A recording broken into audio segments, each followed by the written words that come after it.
Hello. Brandon, I would say where are we at, but we are at home. And what are we doing in this video? Sarah already answered that part of the question. We are at home, but we are finally doing our debrief, our hashtag debrief for our week-long, it was 7 days, right? European cruise. Mm-hmm. We have been back home a little while now, mm-hmm. But we've pretty much talked about the cruise, if not daily, at least every other day. The good, the bad, the ugly, the great, the funny, and everything like that. But this is going to be a giant debrief video. Mm-hmm. If you watched you should have watched our videos. But if you did or if you didn't, our debriefs were a little shorter than normal. Is that correct? Mm-hmm. Yep. Because we expected, as we're doing right now, to do a huge, more lengthy debrief. When we say lengthy, you guys know how these can be. An hour, 2 hours. We truly are going to try to cut it, not short, but shorter for this debrief. I feel like SpongeBob SquarePants. 5 hours later. Probably more likely.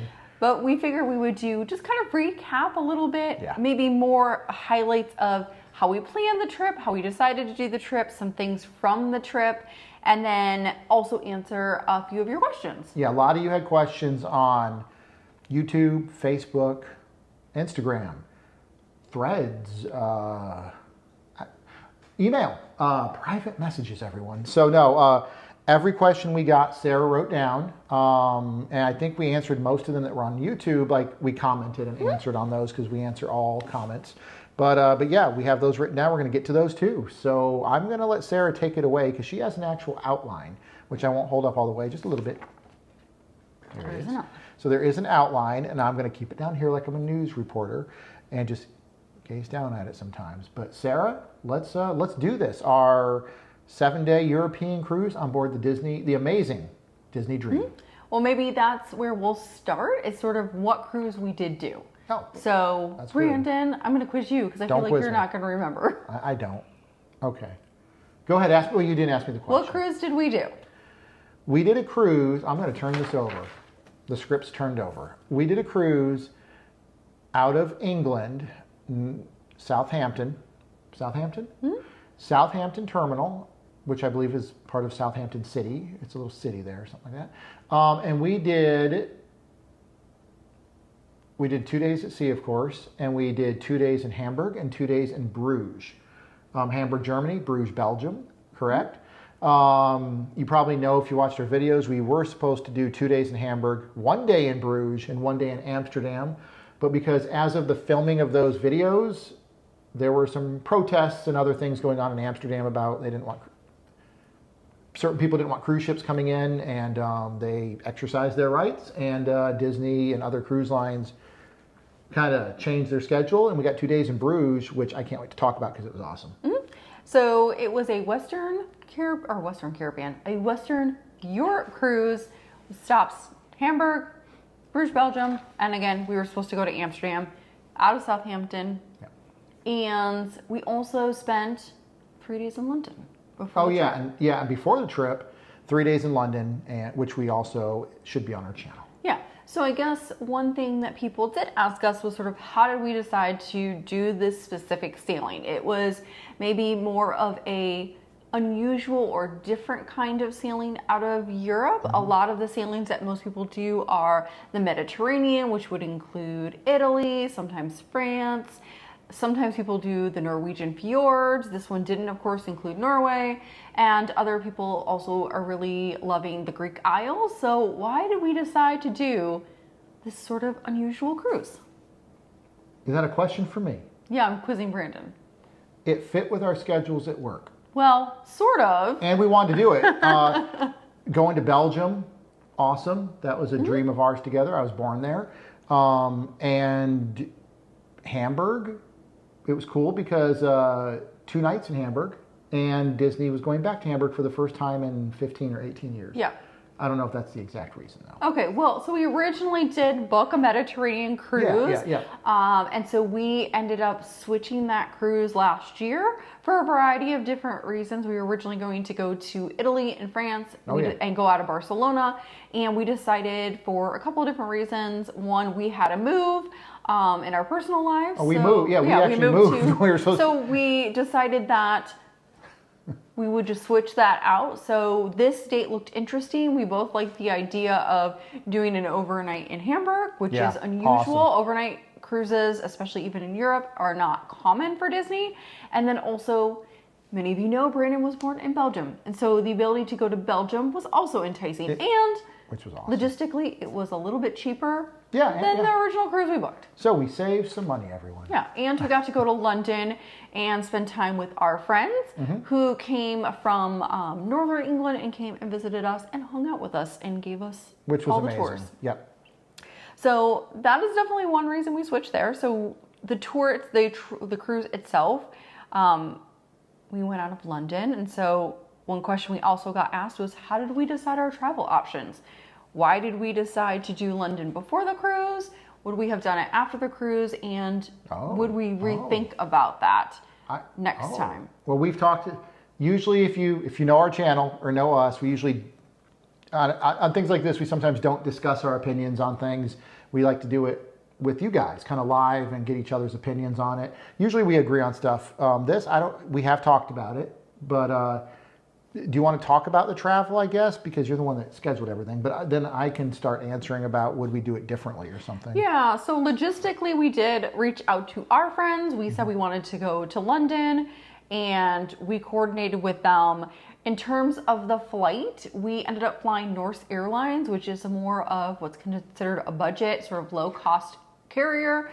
We had heard good recommendations around it, specifically for the premium economy. So on that particular airline, they have sort of basic economy and then like a premium economy, which is sort of like a little bit of a business class type product. We ended up not doing that because the prices were quite expensive during the time that we went. So we did kind of the basic economy in Norse. And again, we had heard good things about it. We can maybe talk a little bit later about whether we'd recommend Norse, if our experience was good. Brandon's already telling you no. I didn't verbalize it. We didn't love Norse in our experience, both to and from. And one question we did get asked a lot about too was gluten-free and allergy dining on our flight. I would always recommend to bring snacks for your flight and for your travel needs and your special diets. I was able to request a gluten-free meal. It was absolutely terrible on the way there. It was okay on the way back. But with Brandon's allergies especially, we just didn't really want to take a chance on options for you because, we weren't sure if things would be safe. You never know. Because you can't request like a nut-free meal or an allergy meal, and not every flight attendant really knows what's even in the food. So for us, it was just better to hedge the bets. So I didn't eat. Yeah. But I did. I had a little cheese plate, didn't I? You did. You did order a cheese plate. I did order a little cheese plate thing. So yeah, I ate a little bit. Yeah, it was like cheese and crackers. Yeah. So I would say overall, if you are looking for flights, London is going to be a little bit cheaper than like Barcelona or someplace else in Europe. And that's one thing that was enticing to us. It was a direct flight, so we did not have to transfer. We could fly. Was awesome. Yeah, we could fly out of Orlando. It was easy. Direct flight. Did not love that it was an overnight flight. Those flights are a little bit rough, especially for jet lag. I don't think either one of us would recommend Norse in the future. No. For us, yeah. If you've leave a comment below. If you've had great experiences with Norse, flying on Norse, stick up for them in the comments and let other people watching this see that. Of course, we did not. I think I hated it. Not like fighting words or anything like that, but I hated it. You were miserable, correct?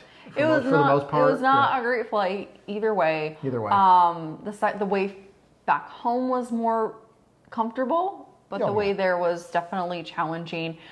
Do know that Norse flies in and out of Gatwick, which is a different airport than London Heathrow, which is the big, large airport that many people do know in London. And so that was one thing to consider.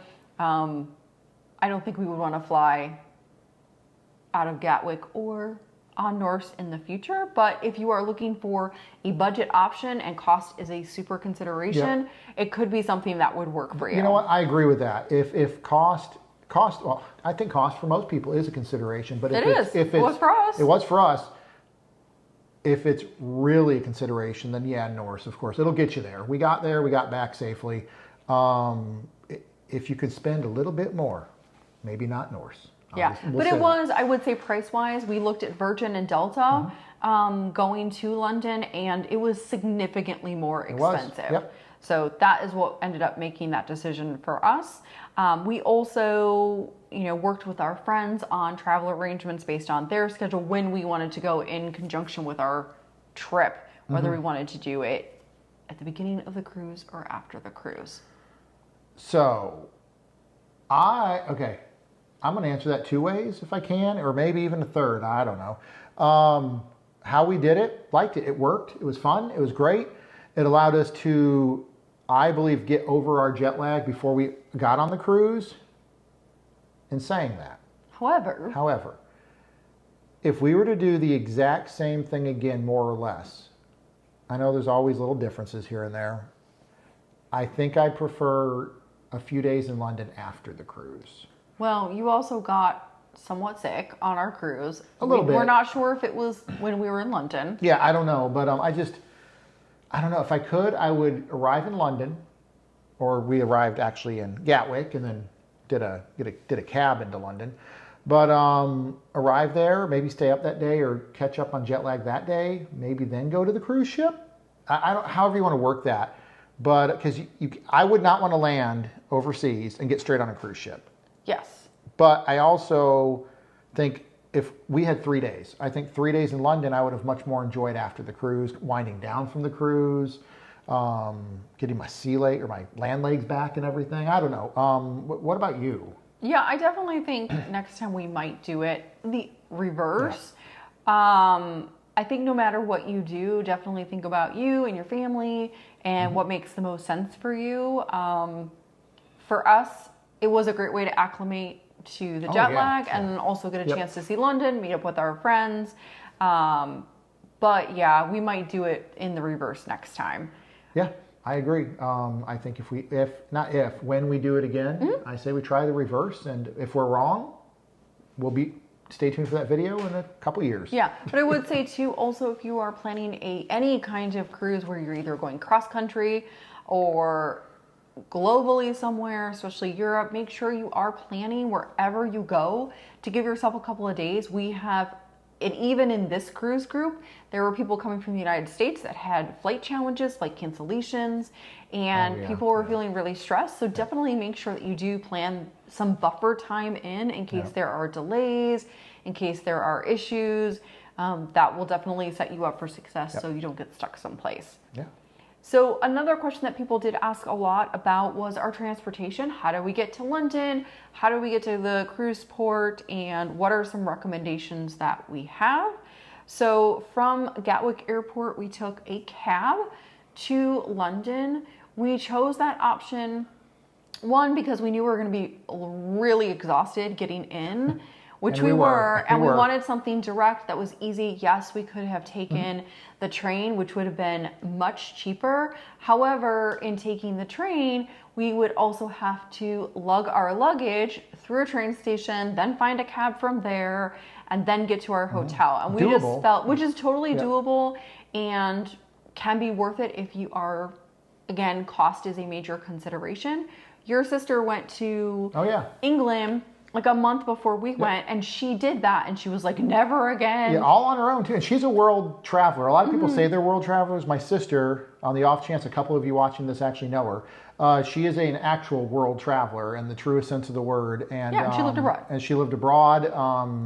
The trip for her that Sarah just told you about, that was all on her own, completely by herself, luggage, everything, and did exactly what Sarah said. The airport to the train. Yes. She said never again. Lugging everything through there. Yeah. Well, and I think part of it is because also when you get to whatever train station you're at the end of the line, it may or may not have what they say are lifts, aka elevators in London, and so you might actually be hauling your luggage up very lengthy stairs. Like Paddington Station was a little bit more accessible versus some other stations, like you might be in Victoria Station, so just know that.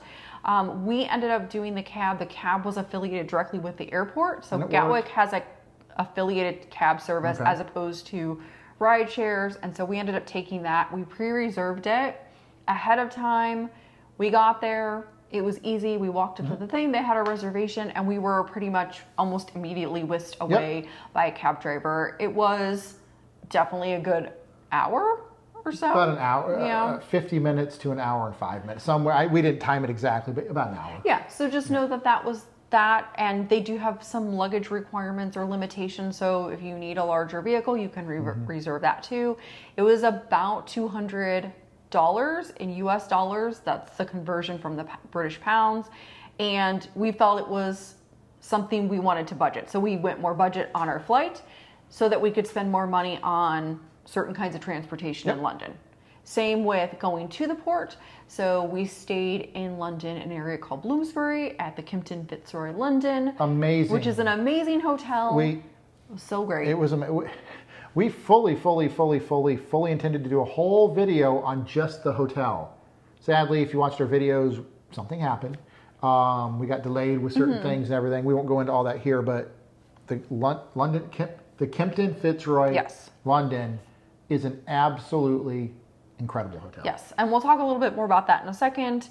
In terms of the transport from London to Southampton, you have a lot of different options. Disney does have agreements with certain official hotels. So if you book one of the hotels that Disney has in London as sort of their base, you can do Disney transportation via a bus. And even if you're not staying at one of those hotels, you can reserve it and get to that hotel and get the bus to the port. We decided not to do that. We felt like that was just a lot of logistics. You could, of course, take the train. That would be another option that would get you all the way to Southampton. From there, you would get like a cab or a ride share to the port. We ended up doing Black Lane, which was highly recommended by a variety of different people, travel agents, comments, even in our Facebook group. So Black Lane is essentially fancy Uber, fancy Lyft. Very fancy. So it is a private chauffeur service. Honestly, it sounds fancier. Well, I guess it really was fancy. It was pretty fancy. The price point wasn't as bad as we thought it was going to be. So it was $300 for basically a 2-hour drive. It was a lovely Mercedes. It was a fancy experience for us. Again, we prioritized this, so we did more of the cheaper flight. Yeah, I just got to say some stuff, everyone. And we will move on because I think we said it within the videos and everything. But for 2 hours, I don't want to speak for Sarah, I felt special. Again, I think most people we took a cab before. We've taken cabs in our life, both of us. We've taken cabs all over the world. I've taken cabs in Italy. You've taken cabs in many other places, states. Yeah, lots of ride shares. Lots of all that. We've done Ubers. Everything, right?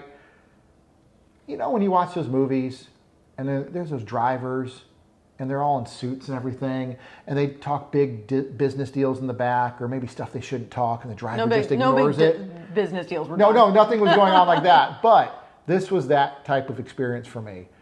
The driver got out, I forgot his name, got out, full suit and everything, opened the doors, wouldn't let us touch the luggage. That was his job to touch the luggage, right? That kind of thing. Chargers in the back for you, separate AC, water waiting, leather seats. Again, for me, for us, it was special. Something we would afford and do every time? No. But from that location to the port again, it was great. I would budget for it again. I would go back on Norse if it meant we could do that again, if that makes any sense. It was very cool. We couldn't do it every time or everywhere we want to go, but it was very cool. I liked it a lot. So to put it into perspective, our cab to London was $200 for about an hour. This was $300 for a private chauffeur service for 2 hours. And to put it further into perspective, we ended up doing Disney transport through DCL. They chartered a bus back to Gatwick, which was kind of a nightmare. Will we get to that, Sarah? We will. That was take a step back. $150 for both of us. So and we were talking to some people and overhearing stuff, it would have been around $200 for us to get a private car to Gatwick from Southampton. So for $50 more, we could have had a less dramatic experience than we did on our bus, which ended up being a lot of confusion. A lot of the cast members, like the crew, didn't know the timing. Are we getting into that now then, or is that later? Yeah, I guess we can just basically kind of give the gist now. So the cruise is over. Yeah, I'm really just kind of hitting transport. So if somebody's planning and they have questions about transport, this is what we did. And this is after the cruise, though. Yes, this was after the After cruise. the cruise. Okay.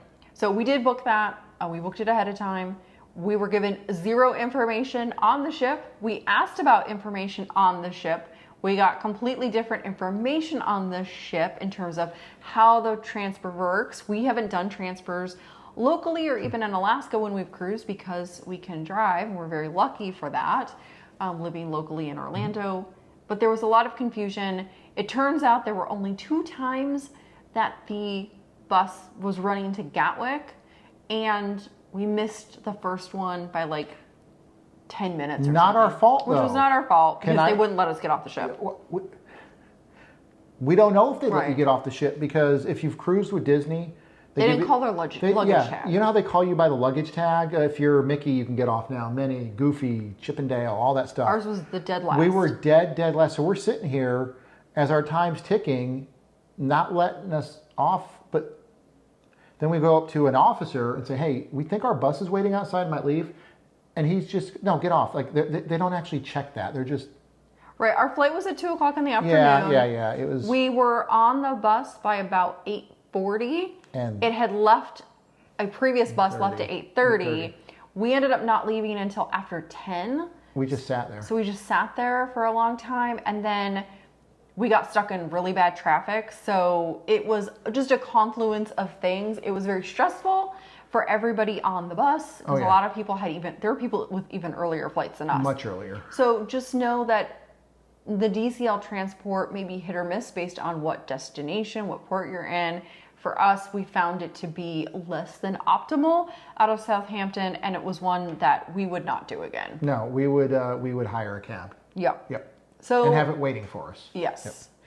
So those are kind of like the planning logistics or transport things that we booked ahead, things that we took care of, how we got to and from the various ports. Do you want to talk a little bit quickly about London? Loved it.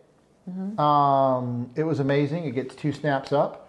I've been to London many times in my life, but I was this big. Sarah's been to London a few times in her life, many times, but she was an adult. Yeah. So she had already has had some kind of working It's been a very knowledge of long it, time, though, since I have been to London. But it was awesome. Loved it. Wish we could have spent a week there. Everything we did there was pretty awesome.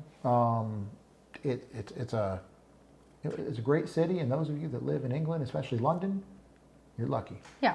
Well, we did mention we stayed at the the Kimpton Fitzroy London. It's a mouthful. And many of you are probably asking, why did we pick this location? First of all, as a quick side note, I did not realize this until after the fact.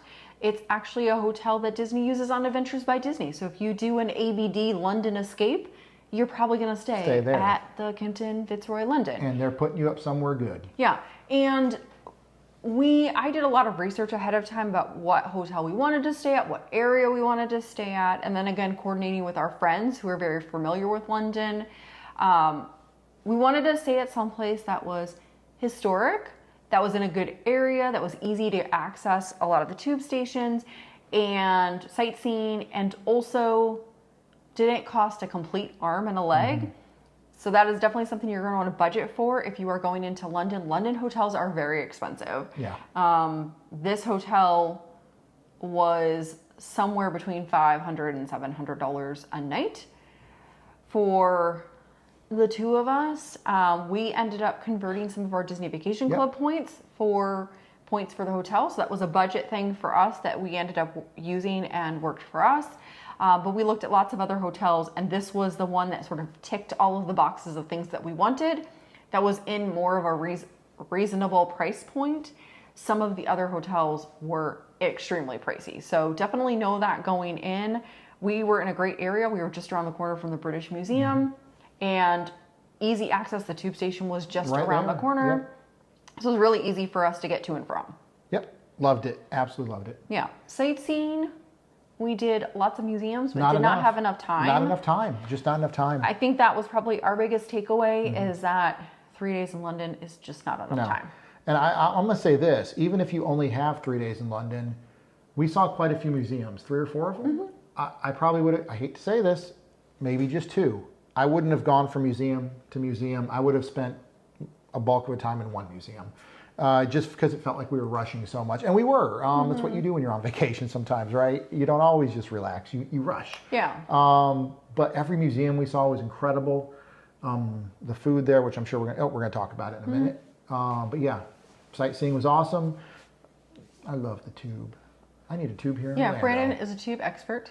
It took a while. Oh, you know what? That's transportation. And it's in London. Let's quickly talk about that. If you've been to London and you know it well and you do the underground or the tube and you have no issues, and ignore what I'm saying. But if you've never been there or you haven't been there in a long time, I would recommend looking at some maps maybe beforehand to see how these diagrams work with these logos and symbols. I don't have it in front of me because when we first got there, I don't know what the heck I was looking at. You're confusing as heck. After about, what, day and a half, something starts clicking, and you're going from train to train, station to station, underground to underground, up and down staircases, and it actually, at some point, like a puzzle game, right? At some point, something clicks, and it makes sense. So I loved it. I absolutely loved it, and I am extremely directionally challenged. As Sarah will tell you, as you've seen on these videos, it's real. And by the end of London, I think even I would have been comfortable completely on my own, probably going to most places.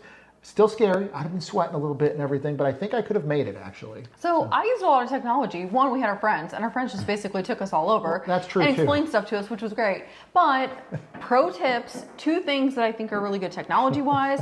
City Mapper, which is a London... it's not just London, but it has London in there, and it will tell you, go to this place, go to take this line, to do this thing. It will tell you exactly how to get someplace and which lines you need to be on, and will give you timing. So City Mapper was really recommended. It works great.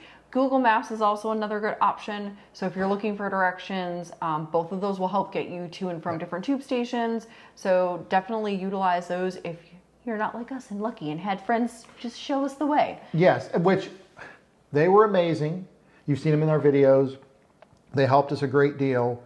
But I do want to say in saying that if you don't have incredible friends like we have, I think you can still do it. Yeah, that's what I was saying. Like City Mapper and Google Maps, it's super easy. You can plug all the stuff in. It will give you the exact directions. And it's very easy and walkable. Okay, walking. Okay, gotcha. Yeah. Yep. In terms of thinking about money and currency, we did get about 100 British pounds in cash. Honestly, we really didn't use it. We ended up bringing cash back home with us. Yep. So London is very cashless. Even the tube, you do not need to buy an Oyster card if you are going on the tube.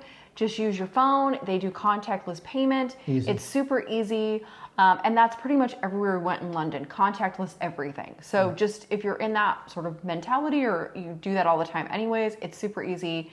It will do the conversion for you. You probably don't need a lot of cash in London. So that's definitely very easy. We did take some of the cabs, the classic black cabs. Black cabs, I will say because London is a busy city, that's going to take a little bit more time than maybe the tube will on certain occasions. So just plan accordingly. We did also do a Jack the Ripper tour in terms of sightseeing beyond the museums. Most museums, by the way, in London are free if they are funded through sort of the way that the taxes are in their government. All those are usually free. Some you do have to pay and they'll let you know, but a lot of like the History Museum, the Science Museum was free.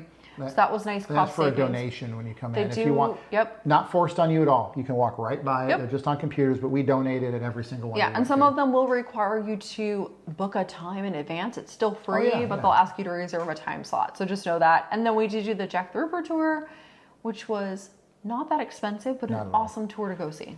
100%. We already covered it in the video. Give me like 45 seconds.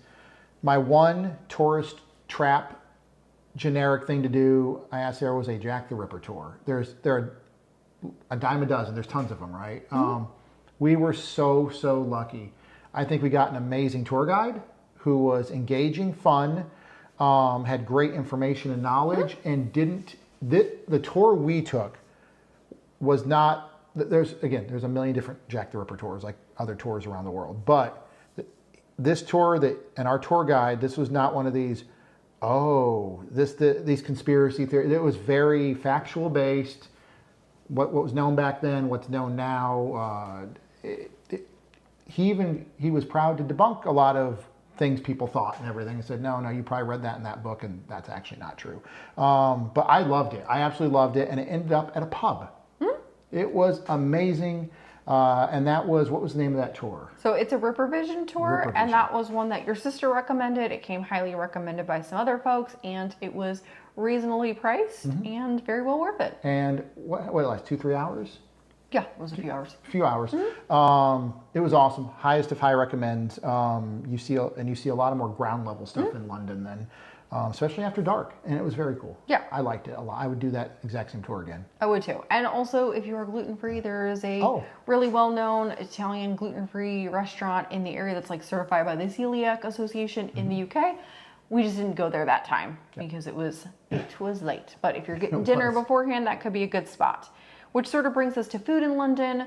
I guess all that to say, there are a lot of good gluten-free and even gluten-free, dairy-free, and allergy-friendly places in London. Sadly, we didn't go to very many of them. And that is because your gal Sarah got glutened. Got gluten. Take it away. I got glutened in an afternoon tea that we did. We did an afternoon tea at the Ampersand Hotel, which was one of the couple of options we were thinking about. Lessons learned, we should have gone to the 100% gluten-free place for tea. That was our bad. Both of us who were gluten-free got... Our friend. Yeah, our friend got sick as well. So we were both pretty sick, which meant that a lot of our plans that we had in London, including going to several 100% gluten-free restaurants, was completely changed around because we were both so sick. We just have to go back. Yeah, so we have to go back. We just got to go back. But if you are gluten-free, know that there is a ton of options in London that get great reviews. There are lots of great Instagram people who post about London. So definitely check a lot of those out. You will definitely not go hungry in London. And I am sad I want to go back because there were so many places we missed. Yeah, Sarah, I was upset that Sarah got sick. I felt horrible for her. Just to see her like that, it's terrible. But I'm also feel sad, not just for Sarah, for me too, and actually our group, our friends, because we missed out on stuff. So I feel bad for her getting sick, and then all of us for missing stuff because she was glutened. And this wasn't one of those rare times, right, where and if you're gluten free or you have celiac or something, or it could be an allergy. Sometimes you're like, oh, did it happen here? Could it have happened here? Oh, no, we all know where it went. This was 100%. We know what happened. We know it happened. We got sconed. We got sconed. Yeah. She got sconed. Our friend got sconed. It was a bad day. At the Ampersand. Yeah, it was a bad few days. Yeah, it was a great experience up until the payoff with it. Yeah. So we just have to go back to London. We did. All right, so now... That was London. We've been in London. We've been there, everyone. Does everyone remember London Calling by The Clash? Oh, boy. Well... If you haven't seen those videos, watch those videos. We give out lots more information in those. You should watch. Yep. I'll show lots more highlights. But now it's time for the cruise. So we made it to the port. We talked about our itinerary. So it's that 7 days. We have Hamburg 2 days in a row and then Belgium 2 days in a row. So we get to the port. Sea, right. Yep. So we did not, one question we did get asked a lot about was, did you book excursions? What did you book? Why did you decide to book it? So we talked a lot about this, and we felt like ultimately places that we were going to, especially very walkable, we could plan a lot of it ourselves, and we really wanted to see the cities. So rather than doing an excursion that went someplace else or focused on one thing, we felt like we could do our kind of the cities on our own. So the one exception of that was we did end up doing, and you'll see this talk about it. We didn't show any highlights, but we went to Naingama concentration camp in Memorial that was in outside of Hamburg. We felt like that was something, while really difficult, it was really important for us to go to. So we did book that excursion directly through Disney. Do you want to start with that one then, or because would you book that one again through Disney or do it differently? I would book it maybe through Disney again. I think for us, it worked out well in the fact that it was on day 2 of Hamburg. Agreed. And it was right at the end of the day. Yep. So it got us back to the port and guaranteed we'd be back to the port with no issues. And the ship would wait for us if there was a delay. That's true. So I agree with Sarah on that fully. I think the only thing I would add is if they ever go to Hamburg again and do a 2-day thing back to back, and you can go there on day 1 or something with no time frame. Sure, which it was on our agenda. Yeah, then maybe Uber, however else you can get there, because then you can spend a lot more time. Yeah, it was a very limited excursion for us, so the experience was quite compact. So if it's something that you want to spend more time at, I'd recommend doing it on your own. But I think it was definitely well worth going to and booking. And booking because, Disney got us there, got us back, would have waited for us had we been delayed because we hit some heavy traffic. But I think the most important part of that is our tour guide was amazing. Yes, our tour guide was incredible. Amazing. We'll move on from that. You can watch our video and everything to see what we thought about him and some stuff he said and everything. But So that was the main excursion we did book. Everything else we booked on our own. The only other thing that we booked through Disney was for Bruges. So we actually docked in Zeebrugge, Belgium, which was about 35 minutes from Bruges itself. So it's a little port town. It's more industrial. And Disney provided a complimentary shuttle to Zeebrugge into an area right across from the train station. So you could get the free shuttle into Zeebrugge. You could then take that train into Bruges itself. So there were just more logistics. So what we ended up doing was paying for the excursion that basically was a shuttle bus that was Bruges on your own all day. It basically took us to Bruges, dropped us off, and then picked us up at the end of the day. So it took us to and from Zeebrugge, where the cruise ship itself was actually docked. And for us, it was an easier way to get there quickly. We didn't have to do a lot of that coordination, but we know lots of people who did, especially from a budget perspective, just did the free shuttle and then paid for the train ticket, which was cheaper. It was about $50 a person for the shuttle. And we did it 2 days in a row. Yeah, I don't think that's bad, especially, again, like Sarah said, it's guaranteed there, guaranteed back. Yeah. You don't have to get on a train then to get in, but again, if you can't do it, you still get to go to Bruges. Yeah. But yeah, that's the way to go. Yeah, and because we had Amsterdam canceled, we got $150, $200 back because we got the port fees back from that. And then they gave us like a credit. So we ended up having money towards that we ended up using for the day 2 of Bruges for that shuttle. So we were like, well, it was already not in our budget. So we just did that. And I think that worked well. Otherwise, we did everything else on our own. I planned ahead of time. I booked all the planning directly. That's me. I just asked Brandon, and then he says, this is what she gets for planning. All the back concessions. There we go. So we did end up booking several things, like in Hamburg. We did the Maritime Museum. We did St. Nikolai Memorial.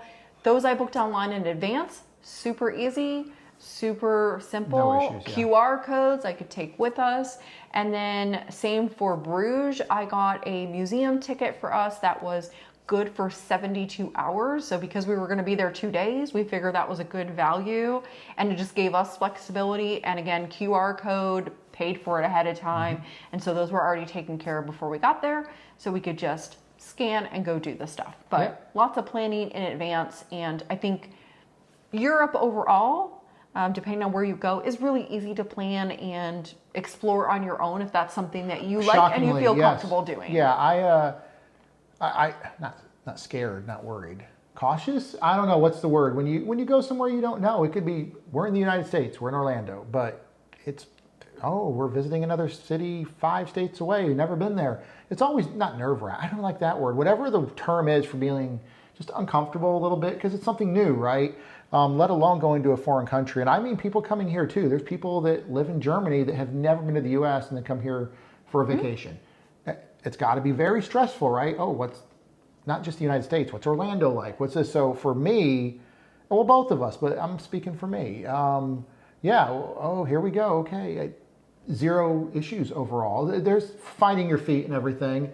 But stiff upper lip, chin up, look around, start looking at signs and stuff. And there's apps, of course. It's a lot easier, I think, now too, with technology. We didn't mention it, but we did pay for an international data plan. So we had our cell phones, which was very handy for us to look up stuff, for us to use our maps for walking.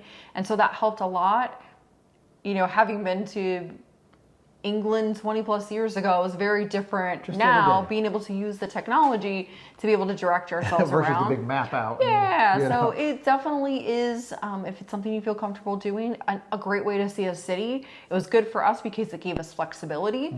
We were able to pivot, we were able to explore a little bit, and also go get food, which was always a key thing I want to do whenever we're in a city. Yeah, and the last thing I'll say about that is if you watch it's probably our second day of Bruges, I think. Sarah inserted the segment of me on video where I was walking around alone. Sarah went and got more dessert, waffles. I went and got my gluten waffle. And I said, I got to go over here to get something from this museum we had passed a little further back. All on my own. Yeah, good job, Brandon. All on my own. Directionally challenged. In a foreign country, a far off land. I was born there, of course. So maybe it was all coming back to me. But yeah, it was. You can navigate it. Yeah. So, especially with modern technology. Yeah. So definitely do what works best for you, but you can definitely explore these things on your own. We did get a lot of questions about food in the port, so I will quickly say, and we can talk about it more when we actually talk about some of the ports themselves and tips. There are definitely going to be good options. Research before you decide to book a cruise. If there's certain places that you're curious about, both Hamburg and Bruges had plenty of options for us that were safe. We got to enjoy lots of stuff. In fact, we missed things. So we need to go back to both of the ports. I know, we need to go back. So definitely research that stuff ahead of time. There's tons of resources online. I did lots of research in advance, both YouTube videos, websites, just to get an idea of both sightseeing things and then also food too, especially gluten-free options. We had incredible. Well, we can't. We're not here to rehash all the places we ate at, but all of them, no issues. Hashtag potatoes for life. Hashtag potatoes for life. All the potatoes. And really quick, what was that place? It was at Hamburg. They had Friedenwerk. Friedenwerk. Not that one. No. It was the one with the pastries. Oh, Isabella's gluten-free patisserie. They were all incredible, but that Isabella's? Yeah. Anyway, we're going to move on. So good. That was incredible. If you're there completely alone, go there. It was so good. We were so welcome there. That's something everyone spoke English to a point. Oh yeah, we did get lots of questions about that in terms of language. Did we feel that we needed to be fluent in a language or be able to speak the language? I would say everywhere that we went, which was just 2 cities, all of those places both spoke English. It was no issues. I would say Belgium in particular, English was just everywhere. It is one of their languages in Belgium.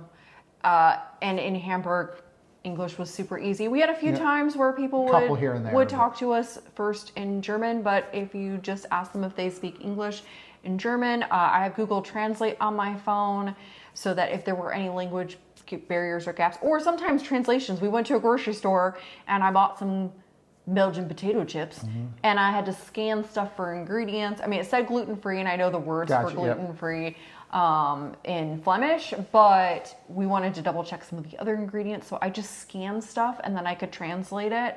That is a really great feature and handy, but both Hamburg and Belgium, Bruges were both great for English. It was no issues anywhere. Everybody spoke English. It was really cool, like at the restaurant, Isabella's. It was cool the second time we were there, right, that morning. Right. We're obviously from the U.S., so we're speaking English. Another girl came in and sat a couple tables down, speaking obviously French. And when there was another speaking somebody Spanish, from Spanish, and the people that worked there are German. Yeah, but everyone was speaking English just with an accent. So English was like this universal language. Yes. It was cool. It was really neat. But we do, both of us, do our best to learn some of the words in any country we would go to. Yeah, and we would say thank you, please. Yeah, and at least danke. We would say Guten Morgen or Guten Tag and Guten Abend. Guten Nacht. So we would try to at least have some pleasantries in that language. How many years of German did I take in high school? Not 1, not 2, not 3. I took up to German 4. And I barely know a word of it. Yeah, but a few things like discrepancy English and stuff like that goes a long way if you are speaking to people and you're not sure. And everyone was so kind. Everyone was so kind. Yep. So that was super easy. I'll quickly mention money and currency. So both Hamburg and Bruges use the euro. So definitely make sure to have some euros. We did about $100 in euros, just like the British pounds. I will say from our experience, Belgium was the same as London. Everything was cashless. We really didn't need to use any cash unless we explicitly gave them cash. And actually, some places said do not use cash. Yeah, literally don't take cash. Yep. Hamburg, on the other hand, had a mix of cashless, but then also, or card, but then also places that required money, like the bathrooms. Yep. Loved them, but let's get into those. Yeah, so that is one thing to know. Jump in. When you are anywhere in the EU or in England or Great Britain, you may encounter places that require you to pay to use the bathroom. You probably will encounter those. You probably will. We encountered them everywhere. And is the United States listening to me right now? Bring them to the U.S. I will pay 50 cents to use bathrooms that are that clean and that well stocked. So in Belgium, anyway, go ahead. You were able to use card yep. or coins or cash if you wanted to, and they had somebody there. In Hamburg, they had a machine, and you needed to put coins in it. Yeah. Now, if you are from Hamburg or Germany, and please let us know. Please let us know. We just encountered ones that only took cash. Yeah, please let us know. But we definitely saw that there was a more cash-centric focus, but it's a large city, so you could still use any credit card payment or things like that. But just know that that might be a logistic you want to think about. So we did have coins. We got change and we had coins with us, which worked really good when we needed to use the restroom. Yeah, loved it. Really quick, and I'm going to say it, everyone. I'm going to say it. I've been to clean bathrooms in the United States, obviously. However, it was so wonderful. Every public restroom we used in both Belgium and Germany were clean, maintained, well stocked. I believe most of them even had the feminine hygiene products in them, which was awesome. I mean, how great is that? Towels were there. It was great. Yeah, London. Your bathrooms London, were a little dodgy. London. Everyone, take note. Take note, everyone. I said Belgium and Germany. Yeah. England. Well, we love you, England, but we're gonna have a talk later. So anyway, we're gonna talk. So just something to think about. So definitely plan in some of your currency stuff. In terms of the cruise itself, you probably saw in our videos, if you watched them, that we stayed in an aft stateroom. We had an amazing extended aft veranda. Watch our videos. We got for real. so many questions from you all about that stateroom and noise, and if we felt the motion of the ocean, which I would say you're going through the North Sea. Your parents have given us all sorts of hilarious stories from when they lived in Europe and had to take ferries and things through the North Sea and getting really seasick. So North Sea can get a little rocky if that is an area you are sailing through in Europe. And our stateroom was okay. We had pretty calm waters, so it was no issues. There you go. We had calm waters. We had calm waters. Yep. I would say, because we just got off the Disney Fantasy, stay tuned for those videos. Or find those videos if they are already up on our channel when you watch this. Those aft staterooms can be a little rocky. If you have no spoilers, right? And not in this video. Rocky weather. In this occasion, we did not. It still did have a good amount of engine noise. So if that's something that's not your thing, and you do not want a lot of that engine noise, especially in the morning and in the evening. Yeah, right. Yeah, when those thrusters get turned on and everything. Docking and you're leaving, that can be kind of noisy. And sometimes you're docking early in the morning. Yeah. So just know that going in. But if you are like us and you like kind of those big spacious verandas, it could be an option. Yep. And we got a great rate for it. So please watch our day 2 in Hamburg video. It was worth that stateroom, that price, whatever, for us leaving Hamburg that day. Whatever's in that video, I'd have to rewatch it right now myself. But we have so much more footage than that. But beyond the footage, just us experiencing it together, seeing what we saw again. Watch day 2 of Hamburg. It was incredible, and that stateroom was worth it, even just for that 1-2 hour period. Yeah, I agree. Like that. It was awesome.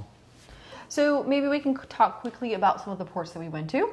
So again, 2 days overnight in Hamburg and in Belgium, in Zeebrugge. That is very unusual for a Disney cruise line.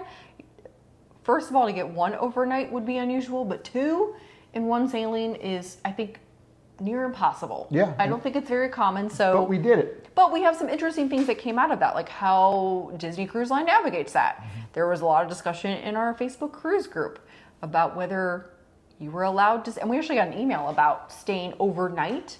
So if you were not a member of the EU, you could not book a hotel and stay overnight at a hotel. Yep.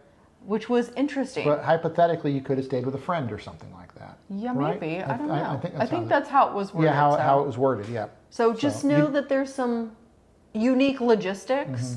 And if you are not a resident of the EU, you may have some different restrictions overnight. So both Hamburg and Zeebrugge were overnight, which meant you could come back in the middle of the night or the next day if you wanted to. Anytime. That was asked, by the way. I think Disney's shuttles were going till like 11:30 on those nights, but cabs, they're 24/7, and that was it. So if you could take an Uber or a cab back to the ship and show up at 3 a.m. and they'd let you on board and everything. So Hamburg, where we docked, is an industrial area. It was about a 30-minute drive to the city center.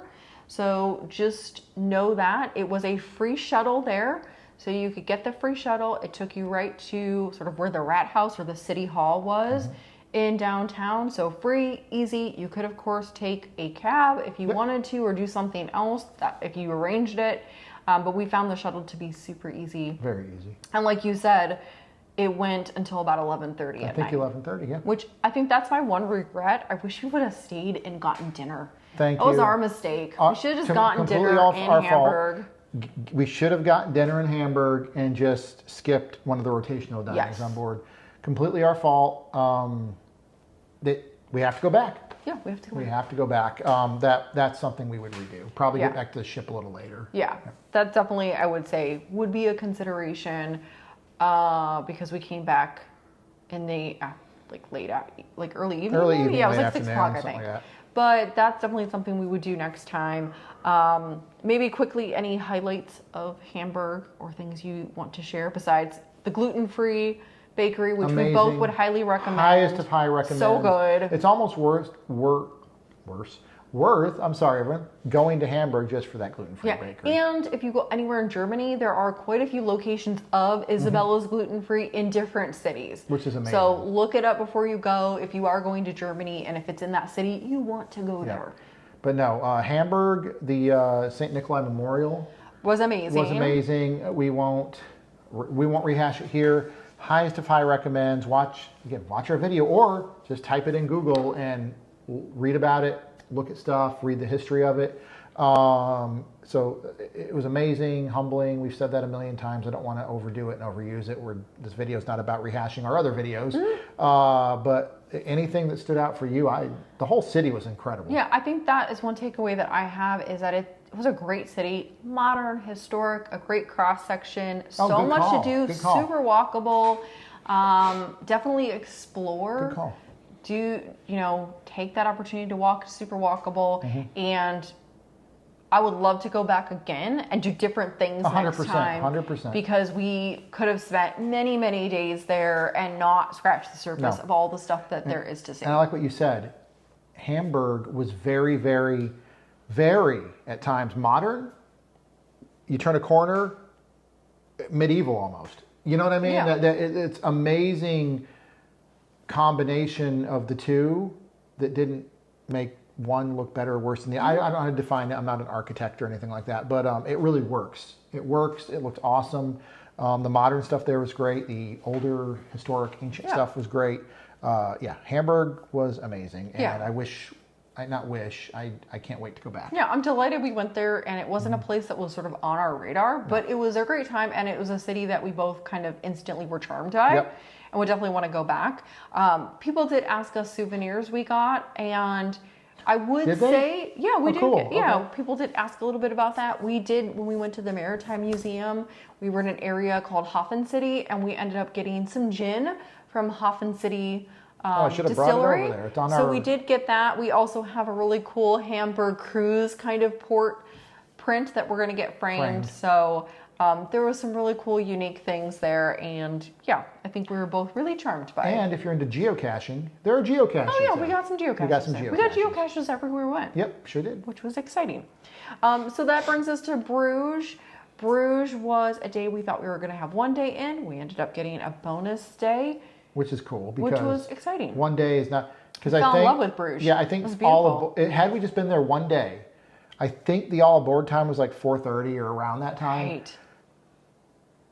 It's just not enough time. Yeah. It's just not enough time to even scratch the surface of Bruges. But does everyone remember the Colin Farrell film in Bruges? And to date this video, as of right now, Colin Farrell deserves an Emmy, not a nomination, an Emmy award for The Penguin. Okay, well, Bruges is your birth country, and no, Belgium. Belgium, but Bruges. I was actually born in Brussels. I was born in Brussels, but still, it was Bruges exciting counts. to be in Belgium. You hadn't been since you were a little kid. Nope. I agree with you. If we had had just the one day, I think we would have been so upset we didn't have more time. Very much so. I'm already upset we didn't have enough time in the 2 days that we were there. We both really fell in love with Bruges. It's so charming, so walkable. Bikeable. Maybe not the most accessible, so do know that if you have accessibility needs, especially if you are mobility challenges, that is definitely something you're going to want to think about. But it was a lovely city. The food was amazing there. Museums were amazing. People were amazing. People were super friendly and amazing. And Sarah. Yes. That waffle place. I know. If you are in Bruges, you must go to Otto Waffle for gluten-free, dairy-free Belgian waffles, and gluten-free, dairy-free ice cream and ice cream cones. Some of the best I've ever had. Amazing. The best. So amazing. Zeebrugge best. So amazing. I've ever had. And I will say too, we went to have lunch at the Bruges Pita House, which was a great find on Find Me Gluten Free. It had great recommendations. So that's another pro tip. Before we left. Yeah. Always use things like Find Me Gluten Free. Sometimes you can find some great hidden gems. It had great recommendations and it did not disappoint. Not at all. And again, we bring it up in the video, so really quick. So completely aware, knowledgeable, educated, in tune. I don't know what the proper verbiage is. With gluten-free stuff there in terms of cross-contamination, different utensils, everything. Sarah just asked the normal question, hey, gluten-free, boom, everything. Yeah, I basically said gluten-free and the lady just ran with it and just started talking about all of the protocols and I was like, okay, wow, we're eating here. Yeah, can we bring that to the U.S. to some places? Because it was awesome. Really great. And then, of course, if you are in Bruges, you must go to the Friet Museum. If you do not, did you even go to Bruges, Belgium? No, you didn't. Because French fries. We are fries, but not French. We are fries. Oh, I don't know it. Fries twice. Fries. He's anyway, it's great. Watch our video. And if you come to our second channel, which we can link, we'll upload the whole entire thing. Oh my gosh. The entire thing will be uploaded. It was ridiculous. It was great. It was amazing. And remember, everyone, French fries are actually Belgian fries. The French fry was invented in Belgium. It's true. Anyway. And add all the mayonnaise to them. Yeah, incredible. Yeah, so definitely amazing. Both places we loved. We would definitely go to again. We did have a few questions about sort of, would we do this particular sailing again? Would we go to the Mediterranean next time? And if we were recommending a cruise, which one would we recommend? I think that's hard. We haven't done the other yet. We haven't done a Med sailing. And this cruise, to be fair, was a truncated cruise because Amsterdam was knocked out. Right. So it's very hard. Would I do this cruise again? The answer, of course I would. Yeah. I would do any cruise again. If you have the opportunity to do a Disney cruise anywhere in Europe or Great Britain, do it. There's so many amazing things. You're going to see incredible stuff no matter where you go. But again, think about you, your family, what you're looking forward to, what your goals are and everything. Food. I want to go to Italy big time because of all the gluten-free food there. And that will hopefully be in the future. Yeah. And Norway, that's the other one we talked about. So Norwegian fjords, that's definitely a high one on our list as well. And Iceland. Yeah, so if you want to see us do that, and Antarctica, we'll see about that. Well, I don't think you're ever going to survive the Drake's Passage. We'll try. If you do want to see those videos and stuff, hit that subscribe button so you're aware because they'll be coming. Yeah, so definitely things to think about. We did get questions about clothing, like how did we decide what to wear? We were wearing things that we both wore on that cruise. So of course, when we're on the cruise itself, we wore a lot of our standard like Disney t-shirts and more casual clothing, but we definitely wore more. You wore more t-shirts in the ports, but not, I mean, sort of a mix. A mix, yeah. We say this in our videos, but even the cast members confirmed what we were saying. It was unusually hot when we were there. It was unusually hot. We say it in the videos. We were sweating there more than we were sweating here in Orlando. Yeah, sometimes. and it was really humid there too. Like we sailed in early September. Yeah, so we ended up cruising in early September. Yeah. Like Brandon said, it was unusually hot. So we have a lot of repeat clothes because some of the things that we wore that were a little bit more comfortable for that kind of weather were limited. We packed a lot more like cold weather stuff, which was a mistake on our part. So even when you check the weather like we did, you just never know. Do bring comfortable shoes. I had get some good comfy shoes. Some good comfy sort of white sneakers, and those worked out really great. Layers are going to be your friend, just like anywhere. Like Alaska, layers are always a good option. And especially, like you even said, we were talking about the public transportation, the tube. It can get quite warm. Not all of them have good air conditioning, if air conditioning at all. And so you're kind of stuck in a small space with a lot of people. So layers are going to be a good option. You're walking, you're going to be sweating a little bit more. Those are always good things to have because the weather can be challenging. Also, a lot of places, we come from Florida, so we are used to very strong air conditioning in the summer. And most of the places where we went did not have strong air conditioning, even in London, and then if any. So just know that restaurants might be a little bit warmer. And so again, the layers can be really helpful depending on the time of year that you go. But we definitely had more unseasonably warm weather. So I agree. I would say ask any questions we'll answer them. Yeah, we'll answer them. We can share any of those. I can maybe quickly cover a few questions that we got from people that we maybe haven't fully answered. And then, of course, if you have more questions, let us know in the comments.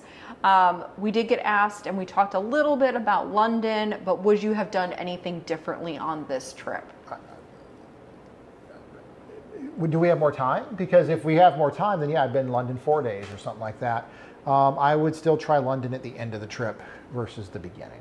But that's just, I don't know how that would work. Still had an amazing time, by the way. We still had an incredible time, and if you can only do London first, do it. But I don't know. In London, like I said earlier, I think I would have just, next time we go. This time we didn't know. We did what we did. I'd probably, if we only had 2.5, 3 days there, maybe not run all over like we did. Maybe spend a lot more hours in one museum or something. Maybe that's a good takeaway for any trip that you're doing. Sometimes you have a lot of plans for a lot of things, and sometimes you got to scale back a little bit. Sometimes it's less is more. 100%. Pick a couple of key things you want to do, and then if you get other things in, that's great. But if not, you don't feel overwhelmed or like you didn't. You did everything, but not in full. So maybe that's a good tip. Also, I think we would probably rethink a few of our travel logistics next time, just so that we're more comfortable or have more optimal travel. But that's just those things you learn over time. And we talked about the Northern Europe versus Mediterranean cruise. I don't know if we can rightfully answer that. That would be fair to anyone asking that question. We've only done this one. Maybe if you've done both of those, share in the comments. What would you do? If you've been on both, please comment your recommendation. And we talked a little bit about this, was finding gluten-free food easy in the ports. Yes, we had good experiences. It is always nice with the Disney cruise ship. You have that as a buffer, as a place that you can go to if you can't find options. But we found plenty in the ports, and we eat really well. And I think our regret is we didn't eat more in the ports. Yeah, that's our biggest regret. We didn't get more. There were gluten-free and allergy-friendly places all over. And then these are a few really specific questions about the ship itself. And we have done some videos on navigating Disney Cruise Line, gluten-free with food allergies. So maybe check that out if we don't cover it in full here. Because we did an hour-long video on that. The ultimate guide. So check that out. We have lots of good info in there. One question was how to know what can be made gluten-free for room service. And that we've just learned over time. My biggest recommendation is to call them and ask. I'm interested in chicken tenders. Can you make those gluten-free on this sailing? Can you make this sandwich gluten-free? Could you do a gluten-free pizza? They're really conscientious, and they will double check and see what's available. A lot of times, like on this sailing, Brandon wanted mac and cheese. They were out of regular mac and cheese and gluten-free mac and cheese because they have that available. Sad. So always ask. I mean, it will vary on your sailing just based on what supplies they have in stock. So I would just recommend calling room service and asking. You can even do that at the beginning of your cruise and just say, hey, I'm going to be on this sailing. I'd like to know, can this be made gluten-free? Can this be made gluten-free? And then you kind of have an idea. But generally, all the burgers, chicken tenders, fries, lots of the sandwiches, pizzas, cheese plate, ice cream, cheese plate. Well, that's not dairy-free, though. But, it's not dairy-free, but they have gluten-free. You can ask them for dairy-free ice cream, too. Oh, yes. Again, that'll depend on your sailing, what they have available. But a lot of what's on the room service menu can be adjusted and modified. I would just recommend asking.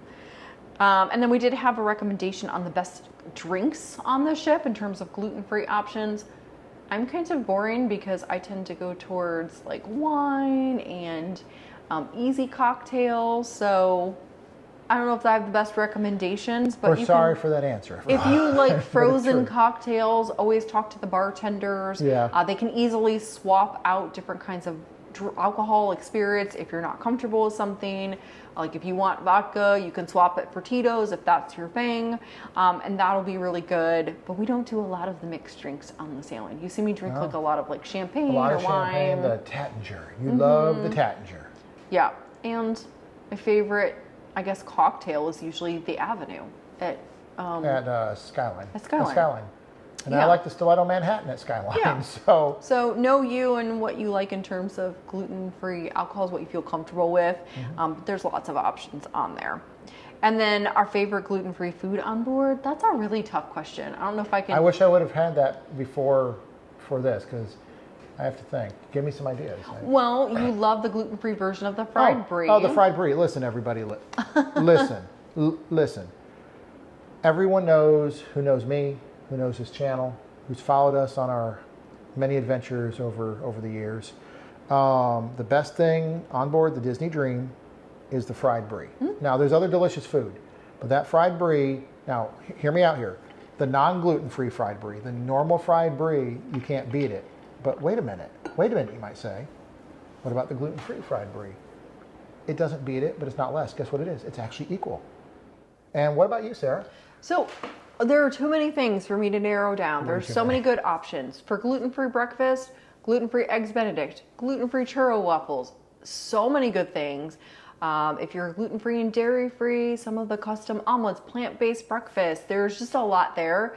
I absolutely love everything from Palo, which is the adult dining location, the grape and gorgonzola pizza if you're gluten-free. We had a prosciutto and burrata one, so if you're gluten-free and can have dairy, that was delicious. The chocolate souffle, that's at Palo. So many amazing things. I do always love gluten-free Indian food on any sailing. I didn't get it this time, but it's something that you can get and ask for. And if I were going to pick on the Dream, probably my favorite menu, it's probably Royal Palace, just because I like the iced lobster and jumbo shrimp, the French onion soup, the potato and leek soup. The salmon is delicious. The Chateaubriand is delicious. So it's just a really good menu with lots of options that are easy to make gluten-free. Cool. Yeah, so I think that sort of wraps up. Oh, is that it? Yeah, I was like, that's a lot. And right at the very end, everyone, guess who showed up? Again, hopefully this isn't your first video you've ever seen of ours, but if it is, welcome. But this is Cactus at the very end. He's usually very annoying, especially on our live streams that we do with the patrons. But I guess sort of wrapping up, our cats were very excited to see us when we came home. When we got home, yes, they were very glad when we got home. And overall, we had a great sort of week and a half trip. There were some ups and downs. You got kind of sick. I got glutened. We were tired. We ran a lot. And so maybe that's another takeaway, that these are busy cruises. You can make the cruise what you want, but if you are doing a lot of sightseeing, it's not a chillax cruise. You're going to be real tired by the end of the night. Yeah, you need a cruise after the cruise. You do. Yep. So it was a blast, overall, though. it was really great. Yep, We can't amazing. wait to go back and do a different, unique sailing again. But let us know if you have questions. Yeah, we're both certain that we couldn't. We didn't missed answer so much, everything. I'm We sure. missed so much. We did answer most of the questions that came in, but leave them below or get with us elsewhere. YouTube's probably just leave the comment below, mainly because other people can see it then. That's why, again, if you message us on any platform, we're going to respond. We always do. Sarah does. But in saying that, remember, if you respond here on YouTube, at least other people that might have your question that aren't asking it might be able to see that then. So yeah, leave a comment below and we'll be happy to answer it. So. Yep. So I think yeah. that wraps it up. Again, so too. let us know if you have questions. We highly, highly, highly recommend this sailing, any other sailing that's going out of Europe or Great Britain. And we can't wait to do more. And next time we'll have fun, but we'll do little things differently that we talked about, and we'll share that with you too. But anyway, with that, thank you to our patrons on Patreon. Thank you to our potato holders. Links to both of those are in the description below. Thank you to our subscribers. If you're not yet subscribed, hit it now because more cruise content coming up, but also more Disney dining at Disney World coming right around the corner. But yeah, we had an amazing time. This was a huge debrief. Again, tried something different this time versus doing it by the day. Anything else before we're going to sign off here, I guess? No, I want to plan another cruise. Let's plan another cruise. But with that, we're going to get on. I say get out of here, but we're here. We are going to hit stop on the recorder here. And Sarah, however this video turns out, everyone, she's editing it. Oh boy. No, our videos are awesome because of her. Remember everyone, the other hashtag Sarah does it all. Anyway, are we ready to go? Yes. All right. We will see you soon. Bye.